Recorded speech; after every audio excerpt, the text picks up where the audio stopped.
The neighborhood barber gets a Kotobukiya release. Here's your look at the Kotobukiya horror Bishoujo.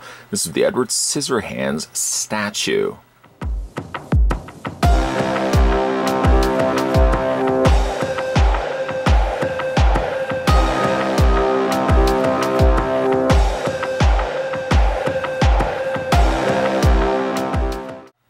This statue was arranged by Shunya Yamashita, and it actually represents one of the only few horror Bishoujo statues that I haven't yet looked at on this channel.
Now, before we go ahead and get this review underway, we're going to figure out how tall the horror Bishoujo statue, I know what you're thinking, how tall the horror Bishoujo statue is of Edward Scissorhands. According to the readout here on my digital tape measure, the statue stands exactly 9 inches in height. Mark that down somewhere. Maybe not on your arm. In centimeters, my friends and colleagues of the mob, you're looking at 22.8, about 23 centimeters tall. Yes, Edward Scissorhands represents one of the few horror Bishoujo releases I have not yet looked at on this channel. Had to do some checking. Unfortunately, it resulted in me having to go online of all places and end up picking this one up on eBay. I luckily was able to find a seller that wasn't selling it for a ludicrous price, some of the prices in which the horror Bishoujo releases normally tend to go to when they're not re-released. Horror Bishoujo is actually Kotobukiya, really, in fact, hasn't re-released many of the horror Bishoujo releases. The only ones they've done so far is a second edition of Jason Voorhees and a second edition of Freddy Krueger. And that's really it. They haven't seemed to want to go back and delve back into re-releasing this piece. So if you are interested in picking up the Edward Scissorhands for yourself, unfortunately you're probably going to have to get the first edition, and with that also adopt the fact that you're going to have to pay a little bit more for it. Luckily, again, I was able to find this on eBay from a very generous seller that was selling it for not, like I said, a crazy price. Now, that being said, let's go ahead and have a look at the statue. I did really want to get this statue first and foremost, and it just never got around. It kind of slipped out of my fingers, and I kind of got late into the game of reviewing and looking and collecting, really, horror Bishoujo releases that Edward Scissorhands, like I said, just kind of slipped through the cracks. And speaking of the cracks, why don't we start this review by looking at the cracked flooring. Not so much cracked, but certainly well-detailed flooring in which the statue is going to be standing and perched atop of. I must say that the flooring does look good. I like that they added a little bit of extra airbrushing there just to add some darker tones, undertones to that. And as you can see, they've added some snowing around that as well, kind of marking off the side edges with some very white snow. Not completely white, mind you. Some of the snow has been kind of dirtied up there also. Just in case you wanted to see what it looked like underneath, there's nothing really overly exciting about the under section of the display base, but that's what it looks like nonetheless. Certainly, a debate would be made as to whether you would consider Edward Scissorhands a horror film. I probably wouldn't myself. Kotobukiya, though, felt the need to include this part of their horror Bishoujo releases. I guess they could really expand out the line, branching further from horror Bishoujo to also do like fantasy Bishoujo, which I guess they've kind of done in the past. Edward Scissorhands really could have been in that category more so. I don't really ever consider Edward Scissorhands to be a horror film myself. Let me know in the comments section whether you guys consider this film to be part in the horror genre. I was like reading your comments down below. In the meantime, let's have a look at this statue, a long overdue review of this statue, and I must say the wait was worth it. I'm very smitten by this statue. I'm very smitten generally by most Kotobukiya releases, especially the horror Bishoujo stuff, and I must say, like, that looks really good. Possibly adding perhaps a little bit of tang to that positive review, I might say that maybe the coloration of the skin could have been something I may have potentially changed. It went extremely white, and that's really what Edward Scissorhands is in the film, a really pale exterior to his skin. They did do that to this female version of Edward Scissorhands, though I might have maybe added a little bit of blue tint possibly to the airbrushing that they've added to the face. I mean, the skin is generally pale, yes, but then you'll see areas around the arms and like areas around the cheeks where they've gone warmer tones. Probably would have swapped the warmer tones personally with more like blue, cold tones, just because I think that mimics him a little bit more. I mean, yes, that doesn't look like Johnny Depp, but as a female version of Johnny Depp, yeah, sure, I'll sign on board for that. I must note also as well that this Bishoujo seems to have rather large ears. It's not something you're really obviously going to see too much of because they've done a job of concealing that with the locks of hair draping down on the forehead and at the sides. But if you were to kind of peek those away, it does seem like the ears are slightly rather large on this. There's not really, again, much in the way of paint. They've kept it generally pale. That's a good thing. One of the eyes is slightly kind of brushed over by the bangs in the front, but you can kind of see a much better idea of what the eye is going to look like there on the right side, your right side. I like that they've also added, don't know if you can see it or not, but it looks like they've added almost a slight kind of dark band of gray just above the eye, just right at the very top of the eye where it almost meets up with the eyelash. I kind of dig that. I like that. A little bit of reflection goes also a long way. I'm glad they put that reflection in the corner of her eyes, on both eyes actually. The lips have a slightly pinkish hue, dividing the two lips with a darker stripe of almost like a dark pink purple, and there's like a little bit of shading that's also been added to the lip also. Now, of course, this couldn't simply be Edward Scissorhands without, of course, the introduction of scissored hands. And the hands do look quite good. Feminine, yes, but the actual scissor components do look like they did in the film. They're pretty pristine, I must say. I'm glad that they didn't add a lot of rusting and weathering to it. Because, I mean, like, you really want to convey that these statues are quite beautiful and attractive. I think a little bit of rust probably could have just taken a slight bit away from that. The handles are done in the red and the black. I will say, though, not wanting to interfere my hand into this review, but the actual scissor portions, I can probably tell you right off the bat, are the thinnest parts, the thinnest components on this statue. So you might want to be very, very careful when handling this, especially for the fact that we have only gotten ourselves a first edition Edward Scissorhands and not any other edition beyond that. Sort of that harnessed kind of seems to look like a Cenobite. This would really be a perfect piece to put next to the Pinhead horror Bishoujo statue that we've also looked at on this channel. What, you didn't see that review? Go check that out.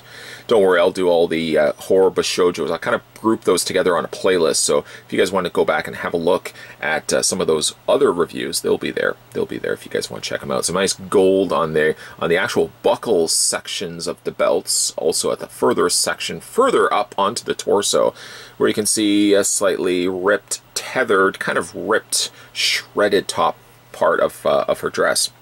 Speaking of shredding, get a gander, get a load at the shredded two-layer skirt. The underlayer seems to be clear, although on the sides it looks a little bit more frosted.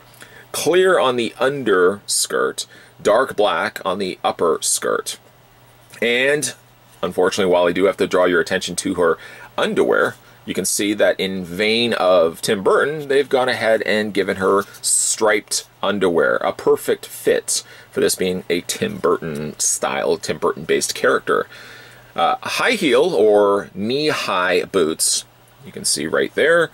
I think the boots probably could have been a little bit darker because really so much of the figure is dark black or borderline really, really dark gray. The boots are about the only thing that kind of draws me away from that. If maybe they could have gone just a shinier black plastic, I think that would have worked a little bit better. The kind of, it seems like it's slightly a purplish brownish gray. Bit of a detractor. Like I said, I probably would have gone straight out shiny black, I think, on those boots. And I think that would have still contrasted well then to the thigh-high tights that she has underneath there. Also, sporting those same gold buckles, those straps on the very tops of her leggings there. Again, overall, a really neat looking statue. That's what it looks like on the back, if you guys want to see a good glance at it. Love the hair sculpt again. Love the gloves. Love, of course, the fingers, the scissored hands of Edward Scissorhands from the horror Bishoujo line. It's really a shame that I took this long to pick up this particular release. It's such a great looking statue. I might even say it's better than the pinhead that we just recently looked at. That's the latest one that I've reviewed on this channel. I think between the time of picking up the pinhead and reviewing it, and between that time of picking up the Edward Scissorhands, I think we also have released, or I haven't released, Kotobukiya has released, a Michael Myers, also in the horror Bishoujo line. Rest assured, my friends and colleagues of the mob, this gentleman will be picking up the Michael Myers, and we're going to be having a look at that in the future review, but we're not going to take anything away from this splendid release. Might I also had a first edition release of the horror Bishoujo Edward Scissorhands statue. I really think the longevity of a statue that you have in your collection, or really any collectible that you have out on display, depends on how you feel about it when you go over and have a look at it. Periodically, once a week, I may walk over to my statues, my collectibles, or anything else that's out on display, and see if I still feel the same way about it. If I feel not as strongly about whatever I have on display as I did when I first initially put it out, then it may go back to storage and swap places with something that's been sitting there idly by for space to free up once again. When it comes to horror Bishoujo releases, I've been generally pretty happy with all of them. Tiffany, I think, is the only one that didn't quite live up to what I was expecting the horror Bishoujos to turn out to be. As a result, admittingly so, I did sell off a few of the horror Bishoujos just for some extra funds and because I didn't think I really needed to have them out on display anymore. Big mistake. I still regret it to this day that I sold some of them, and ultimately, this is why I was talking about why I wish some of these would be re-released in second editions. Ultimately, some of the ones I did sell out are still in first editions, and unfortunately getting them now once again, it'll ultimately mean I'm going to have to pay for it, literally and figuratively. The reason why I say that with Edward Scissorhands is actually a great example for Edward Scissorhands is when I got this one out of the packaging, I honestly looked at the statue, and it didn't win me right away. Something seemed missing, and I'm not just necessarily saying it because it's not really technically a horror Bishoujo statue, but something didn't catch my eye to it as much as maybe the Chucky did, the Jason did, or even the Freddy Krueger. But the subsequent amount of time spent with this after the fact, I actually like it a lot more than I did before. And actually, even looking at it here in final looks, I can see why I would have wanted to pick this one up and add to my collection. I find the opposite, actually, is even with the Ash from the horror Bishoujos. The more often I look at that one, I don't find it has as much the appeal as it did when I initially got it. It's not to say I'm going to sell it, because I know I'm going to regret it after the fact, but I think it may come to the time that I think Ash may be put away for the time being, possibly in favor here of the Edward Scissorhands. Let me know down below, do you ever regret selling something that you thought you didn't need anymore in your collection and you regretted it after the fact, and maybe you still regret it still? Let me know down below if that is the case and what exactly it was. In the meantime, if you guys are interested in picking up the Edward Scissorhands for yourself, unfortunately, here comes the bad news. Edward Scissorhands is still, as far as I know, a first edition release. Most online sites, I think, have sold out on it, so you can gamble with Amazon, or you may have to ultimately go over to eBay. Like I said, I got this one for not really that much more than what it was costing when it first came out to comic book store shelves. Most of the sellers, though, that are selling Edward Scissorhands are really selling this one along with a lot of the horror Bishoujos for about a $220 to $250 price point. Ouch! And might I also add That's US funds. For here in Canada, I would have to add probably about a third on top of that. You can see how collecting, certainly here in Canada, gets pretty expensive. So mark my words, take this advice with a grain of salt. If you do ponder the idea of selling anything in your collection, maybe just put it aside for a little bit, a few weeks, maybe a month. And go back to it and ask yourself, do you feel the same way as you did when you wanted to initially sell it? If the answer is a resounding no, put that collectible back on your shelf where it belongs and don't sell it, because you're going to have to pay for it literally and figuratively after the fact. Here you go. Today we were having a look at the slightly older, this was the Kotobukiya horror Bishoujo. This was Edward Scissorhands. Not quite horror, but still a great looking statue nonetheless.